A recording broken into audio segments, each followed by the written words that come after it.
రేవంత్ రెడ్డి నువ్వు చెప్తున్నావు కదా, 1 కోటి మంది మహిళల్ని కోటీశ్వరులు చేస్తా అంటుండు రేవంత్ రెడ్డి. నువ్వు కోటీశ్వరులు చేసుడు దేవుడు ఎరుగు. లక్షాధికారులు చేయరా భయ్, నువ్వు ముందైతే లక్షాధికారులు చేయి.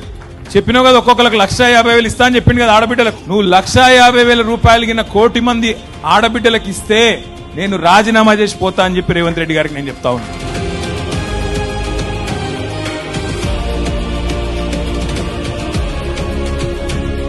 హైదరాబాదులు ఖైరతాబాదులు మీరు నమ్మలే హైదరాబాద్ లో ఒక్కడు కూడా కాంగ్రెస్ నమ్మలే. ఒక్క సీటు కూడా ఇయ్యలే మీరు కాంగ్రెస్. మీరెవరైనా నాగేందర్ కోటేసినారు, నాగేందర్కి వేయలే, కేసీఆర్ మీరంతా మాకు తెలుసు. నాగేందర్ చూసి ఓటెత్తే మొత్తం నాకేస్తాడు, తెలియదా మనకు?